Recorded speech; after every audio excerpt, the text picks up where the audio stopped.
Things like this usually don't happen in a community like ours. It's very tragic.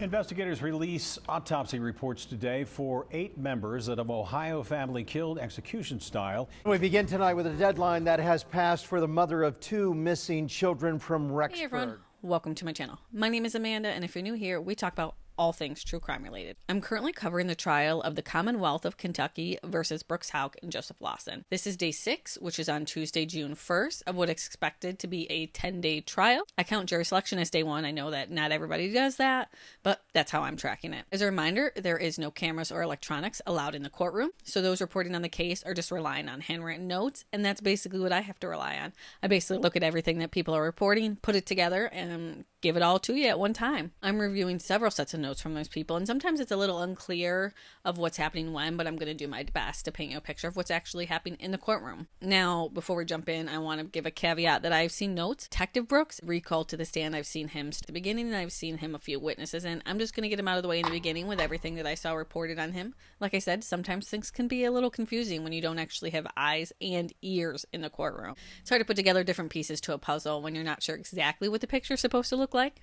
But Detective Brooks told a jury that Joseph Lawson had a Q-Link phone plan, which means that it did not ping off AT&T towers. The prosecution pointed out that Steve Lawson's phone calls show up on his call records, but not on tower dumps. And this was in reference to the fact that Joseph Lawson's phone records do not appear in the tower dump from the Bluegrass Parkway. He made some phone calls between 11 p.m. and 1 a.m., and they did not come up on that tower dump, suggesting that maybe he wasn't there. Now, in previous testimony, like we talked about, he stated that the best practice is to get these records closer to when the call is made, because over time the data may become incomplete, and these records were obtained years later. He also replayed the recordings that were played earlier but were hard to hear. Some of those were the grand jury testimonies from Larry, which is Rosemary's boyfriend, and Rhonda. They both recorded their own grand jury testimony. There was also recordings of Rosemary Houck and Brooks Houck where they visited a lawyer about a month after Crystal's disappearance, and then there was a recording between Detective Brooks and Brooks Houck discussing window tint. The defense began to cross-examine on the recording, saying that a portion of the recordings involving his sister Rhonda,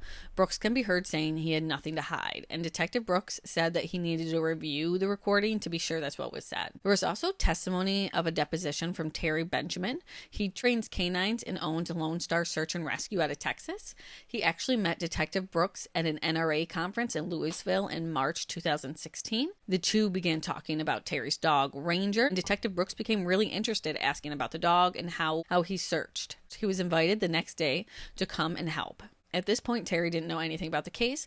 They were just let loose in a small parking lot with 10 vehicles, and according to Terry, Ranger focused on 2 of those vehicles. He would eventually narrow it down and sit behind the rear of a white Buick, which was his alert for human remains. Now, that white Buick LeSabre was owned by Anna Whitesides. Terry confirmed that even though Crystal had been missing for almost a year at this point, this would not impact the dog's ability, saying scents can last hundreds of years. Now, under cross-examination, the defense attorney Steve Shoring pointed out that this was Terry's first time testifying in a criminal case, because most of the time he handles finding human missing people who hopefully are still alive, and that all documents regarding Ranger's training had been lost in a 2017 move. That the defense would just have to take his word on it because there was no video or photo of the dog alerting to the white car, just Terry's word. Shoring also noted that FEMA and other agencies recommend dogs do not have training in both detecting live people and human remains, as it can lead to false alerts. Next on the stand was Joshua Hickman, a digital forensic expert from North Carolina. He examined just Crystal and Brooks' phones, and he was actually asked to review specific things. On Crystal's phone, he was asked to look what activities she did between July 3rd and 4th, 2015. He testified that on July 3rd, at 7:39 p.m., Cookie Jam app was in use for 2 minutes. At 7:48 p.m., the Facebook app was in use.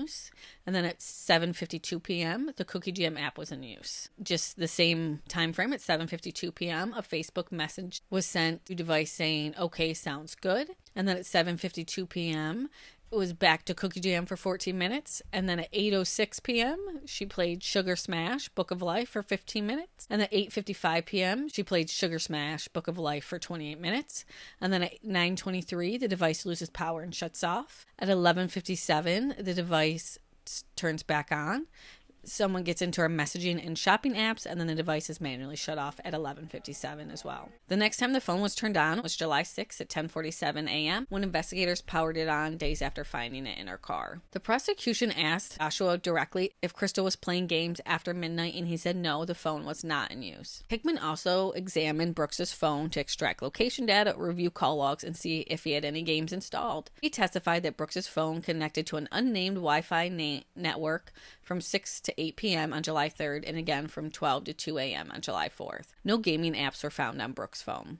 Now, Shay McAllister, a reporter who's in the courtroom, she does a lot of lives on this. She suggested that the line of questioning may be a preempt to a defense claim that maybe Crystal was using Brooks' phone to play games since her phone was off. Following Hickman's testimony, the jury submitted a question, but it was not asked. Next, the Commonwealth called Lon Spalding, a neighbor on Thompson Hill Road near Jeremy Thompson's property on Cox Creek, the residence that Steve Lawson returned to in the early morning hours of July 4, 2015. Lon testified that his neighbor's property was used as an illegal dumping site where people would pay to dump items that would then be buried on the property or burned. He also said that digging and burning went on for about 2 weeks after July 3rd, and this stood out to him because it was on the opposite side of the road that it usually took place. So according to him, from what I understand, the farm was on either side of the road, and they usually dig on one side, but during this time, for about 2 weeks after, they dug on the other side, even moving construction equipment over there like a bulldozer, and saw people digging about a 10-foot hole. Now, during cross-examination, it was noted that Lon first spoke with police in 2020 when the FBI took over. Side note, though, Jeremy Thompson, he appears to have passed away in 2022 from what I found, and he was never charged. Next for the prosecution was Kim Eldon. She was on very quickly. She's a neighbor of the Houck farm. She was asked if she had Wi-Fi on her property, and she said yes. She was also asked if she had a Wi-Fi booster, and she said she did not. On cross-examination, the defense introduced a July 26, 2019 FBI interview report where they inspected her Wi-Fi and noted she did have a booster on her house. Kim said she'd know if she had purchased one. Rebecca Greer was on the stand next. She's Joseph Lawson's stepmother and was married to Steve Lawson. She testified that in 2019, she overheard a conversation between Joseph and her daughter because Joseph and her daughter were dating and actually shared a child together. I know it's a very weird situation. Rebecca said she heard them talking about moving a car for $50,000. Months later, she actually confronted Joseph about this. He told her it was true, but if she wanted details, she'd have to go ask his dad. Now on cross, Brooks's attorney asked if Joseph was known to make up things, basically calling him a bullshitter, saying he exaggerated things just to make himself sound tougher. They also asked if she had ever saw them with $50,000, and she said no, they were broke. She was actually the one that had to pay for things. On a redirect, Rebecca testified about a physical fight between Steve and Joseph Lawson, where Joseph said, "You keep on, and I'm going to let everyone know about this car and your involvement." Next, the prosecution called Barbara Coulter, who was Joseph's stepmother and Stephen Lawson's mother. She also testified during Stephen's trial for the prosecution, but during sentencing, she did ask for leniency for her son. In this trial, she said that in 2022, Joseph came to her house while he was high on drugs and said, "Grandma, there's something I need to tell you." Went on to tell her that Steve had killed Crystal Rogers, but gave no real details.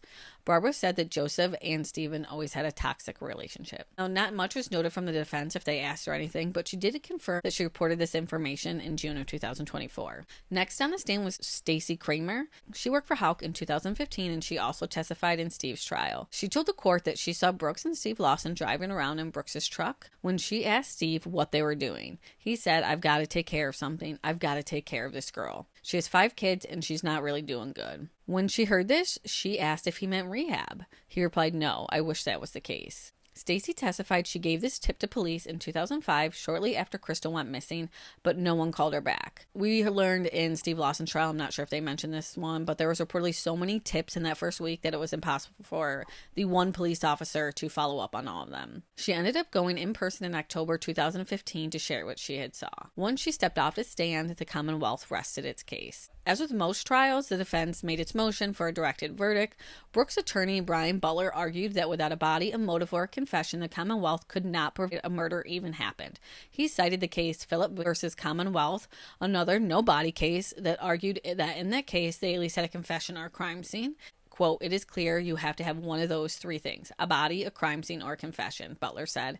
None of those existed in this case. Now, Special Prosecutor Shane Young strongly disagreed and wasn't having any of it. He looked straight at Brooks Houck in the eye and said, "There was a witness, and he's right there." Young said that he proved Krista was murdered and that there was an intent to kill her. Joseph Lawson's attorney, Kevin Coleman, argued that the conspiracy charge was still unclear and some of the recent testimony about Steve and Joseph was confusing. Judge sided with the Commonwealth denying the motion, referencing the white car that was seen in the woods and then sold shortly after Tommy made his Facebook post. The cadaver dog had alerted to the car and a hair similar to Crystal's was found in the trunk. The judge said, quote, "The court believes it would be reasonable for the jury to find that Miss Rogers is deceased in this case." Opening statement for Joseph Lawson's defense following Brooks Houck's trial will begin on July 2nd, day 7. Now, I'm chugging along with all the details in this case. I know I'm behind, but life is life, and man, I'm hoping to get this out tonight, which is the same day I recorded it, July 3rd, but we'll have to see. I've got a birthday party at my in-laws for my 2 youngest. Their birthdays are super close together. Lots of birthdays. I also have to have a good amount of homework that is needed to be done, so worst case scenario, I'll try to get caught up over this weekend. Until next time, stay safe out there. The world's an ugly place.